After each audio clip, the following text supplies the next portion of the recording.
নমস্কার বন্ধুরা, সবাইকে রান্নালাপে স্বাগত জানাই। আজকে শেয়ার করব পটল আর চিকেন দিয়ে একটি দারুণ রেসিপি। পটলের বিভিন্ন রকম রেসিপি আগে তো অনেকবারই খেয়েছো, বিশেষ করে চিংড়ি দিয়ে, আলু দিয়ে, পনির দিয়ে। তবে আমার মতো করে চিকেন দিয়ে আজকের এই রেসিপিটা একবার অবশ্যই ট্রাই করো। আমি কথা দিতে পারি, শুধু এইটা দিয়েই এক থালা ভাত খাওয়া হয়ে যাবে। আর এই রেসিপিটা আগে তোমরা কখনো বানাওনি। তবে শুধু ভাত দিয়েই নয়, লুচি, রুটি বা পরোটার সাথেও এই রেসিপিটা খেতে ভীষণ ভালো লাগে। রেসিপিটা বানানোর জন্য আমি আমার প্রয়োজন মতো কতগুলো পটল নিয়ে নিয়েছি। প্রথমে এগুলোর খোসাটা ভালো করে একটু ছাড়িয়ে নেব, যেমনটা আমি আগে দেখালাম। তারপর গোড়া আর ডগার দিকটা একটু করে কেটে বাদ দিয়ে দেবো। তারপর এই রকম করে একটা চামচ বা ছুরির সাহায্যে ভিতরের বিচিগুলো সম্পূর্ণভাবে বার করে নিতে হবে। এখানে আমি সব বিচিগুলো ছাড়িয়ে রাখলাম, তবে এগুলো ফেলে দেবো না। আমি এইটার একটা পেস্ট বানিয়ে নেব। আর পটলগুলোকে ধুয়ে নিয়ে সাইড করে রাখলাম। এবার যেই চিকেনটা আমি নিয়েছি, এটা ভালো করে আগে ধুয়ে নিয়ে সামান্য একটু ভিনিগার দিয়ে মাখিয়ে রেখেছিলাম। আমি এখানে চিকেনের সলিড পিসটাই নিয়েছি। আসলে কালকে বাড়িতে চিকেন আনা হয়েছিল, তাই এই সলিড পিসগুলো কটা আগে থেকেই তুলে রেখে দিয়েছিলাম। এই সলিড পিসগুলোকে এইভাবে একটু সরু সরু করে কেটে নিলাম। এরপর এটাতে নুন, হলুদ আর সামান্য একটু বেসন দিয়ে একটু মাখিয়ে ম্যারিনেট করে রাখবো। তবে যেহেতু আমি ভিনিগার মাখিয়ে রেখেছিলাম, তাই এটা একটু সফটই আছে, তাই খুব বেশিক্ষণ ম্যারিনেট করে রাখার দরকার নাই। ওই মোটামুটি আধা ঘন্টার মতো রাখলেই হবে। এইবার ওই পটলগুলোকে, যেটা আমি ভালো করে ধুয়ে রেখেছিলাম, সেটার জলটা মোটামুটি বেশ শুকিয়ে গেছে। এতে এবারে সামান্য একটু নুন দিয়ে দিলাম, আর পটলটার ভিতরেও অল্প করে নুন মাখিয়ে দিলাম। এতে পটলের স্বাদটা বেশ ভালো আসবে, খুব একটা বেনুনা বেনুনা লাগবে না। এইভাবে নুন মাখিয়ে রাখার পর পটলটা 5 মিনিটের জন্য রেস্টে রাখবো। এতে কিছুটা জল বের হবে আর পটলের স্বাদটা ভালো আসবে। পটলটা রেডি করে রাখার পর গ্যাসের ফ্লেমটা অন করে নিলাম আর একটা কড়াই বসিয়ে নিলাম। এটাতে আমি অল্প করে সর্ষের তেল দিয়েছি।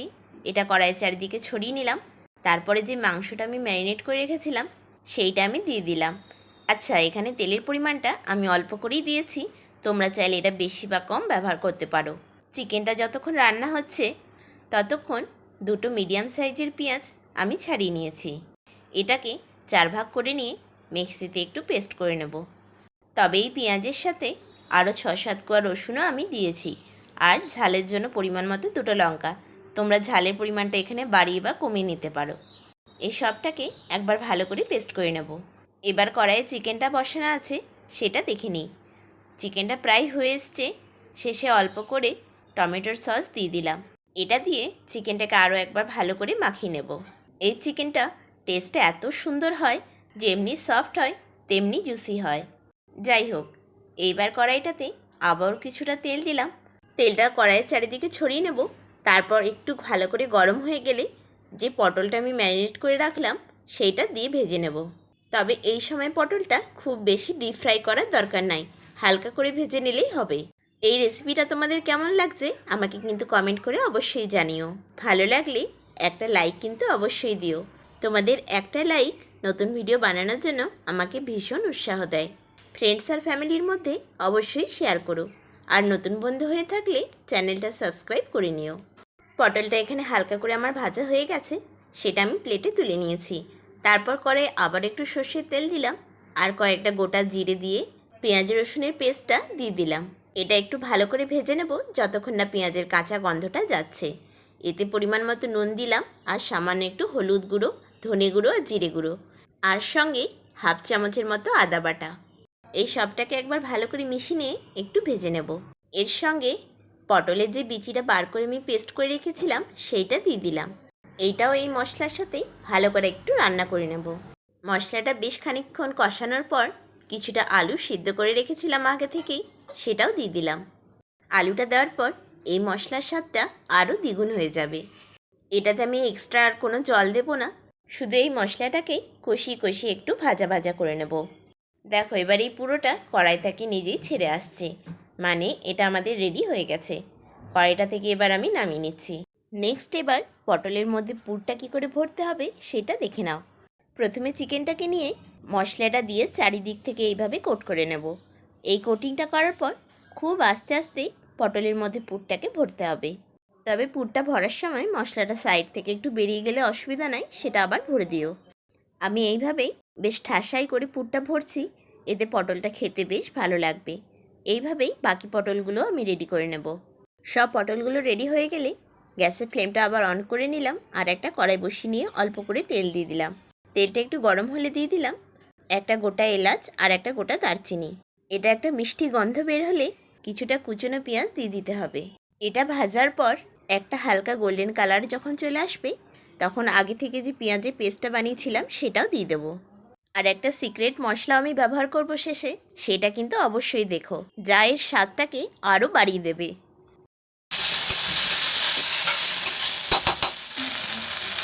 পেঁয়াজ আর রসুনের পেস্টটাও দিয়ে ভালো করে একটু ভাজা হয়ে গেলে আদা আর কাঁচা লঙ্কা আগে থেকে বেটেছিলাম সেটা দিয়ে দিলাম সঙ্গে কিছুটা নুন, হলুদ আর ধনিয়া জিরে গুঁড়ো। অল্প জল দিয়ে এই মশলাটাকেও ভালো করে কষিয়ে নেব। এই মশলাটা যতক্ষণ কষানো হচ্ছে ততক্ষণ আর একটা মশলা আমি রেডি করে নেব। নিয়েছি একটা প্লেটে 1 চামচ পোস্ত, 1 চামচ সাদা তিল, 2টো কাজু বাদাম, কয়েকটা চীনা বাদাম আর 2 কোয়া রসুন। এই মশলাটা আমি শিলে বেটেই রেডি করে নেব। অল্প একটু মশলা, তাই আর মিক্সিতে পেস্ট করছি না, শিলে বাটলেই হয়ে যাবে। আর তাছাড়া শিলে বাটা মশলার স্বাদটা এমনি একটু বেশি হয়। যাই হোক, এই ধারে মশলাটা আমার কষানো হয়ে গেছে, ততক্ষণে এটা আমার বাটাও হয়ে গেছিলো। এটা এবার দিয়ে দিলাম। এবার সবটাকে একটু জল দিয়ে ভালো করে কষিয়ে নিতে হবে। যে কোনো রান্নায় দেখবে মশলা একটু ভালো করে কষিয়ে নিলে সেই রান্নার স্বাদটা খুব ভালো হয়। তরকারি কালারটা যাতে ভালো আসে সেই জন্য সামান্য একটু কাশ্মীরি লাল লঙ্কার গুঁড়ো আমি দিলাম, এতে তরকারির রঙটা খুব ভালো আসবে। এই সময় নুন আর ঝালটা অবশ্যই একটু টেস্ট করে নিও। মশলাটা ভালো মতো আমার হয়ে গেছে রেডি। এইবারে যে পটলটা আমি রেডি করে রেখেছিলাম পুর ভরে, সেটা এক এক করে দিয়ে দেবো। আর একটা সিক্রেট মশলা আমি ব্যবহার করব, সেটা কিন্তু আমি শেষেই দেবো। 5 মিনিট ঢাকা দিয়ে রান্না করার পর দেখো এটা কত সুন্দর দেখতে লাগছে। জাস্ট একটু ফুটতে শুরু করলেই হয়ে যাবে, কারণ পটলটা আগেই নুন মাখিয়ে ভাজা হয়েছিল, তাই এটা করতে আর বেশি সময় লাগবে না। এই দেখো, এটাই সিক্রেট মশলাটা। এটা কি বলো তো? এটা হলো আমাদা চাটনি। এটা একটু টক মিষ্টি খেতে হয়, আর এই তরকারিতে দিলে তরকারির স্বাদ আরও দ্বিগুণ হয়ে যায়। এটা অল্প করে চারিদিকে আমি ছড়িয়ে দিলাম, জাস্ট এটাকে একটু মিক্স করে নেব। আমাদার চাটনির রেসিপিটা তোমাদের যদি প্রয়োজন পড়ে আমাকে জানিও কমেন্টে, আমি শেয়ার করে দেবো। বাস, এটা আমার রেডি হয়ে গেছে। এবার গরম গরম সার্ভ করে নেব। এটা গরম ভাত বা রুটি পরোটার সাথে খেতে ভীষণ ভালো লাগবে। আমার মতো করে এই রেসিপিটা একবার অবশ্যই ট্রাই করো, আর কমেন্টে জানিও তোমাদের রেসিপিটা কেমন লাগলো। ভালো লাগলে একটা লাইক করে দিও, ফ্রেন্ডস আর ফ্যামিলির মধ্যে শেয়ার করো, আর নতুন বন্ধু হলে চ্যানেলটা সাবস্ক্রাইব করে নিও। দেখো, আমি একটা পটল কেটেও দেখিয়ে দিচ্ছি, ভিতরটা কত সুন্দর ঠাসাই করা পুর। তাহলে আজকের মতো টাটা, দেখা হবে আবার একটা নতুন রেসিপির সাথে। সবাই ভালো থেকো, সুস্থ থেকো।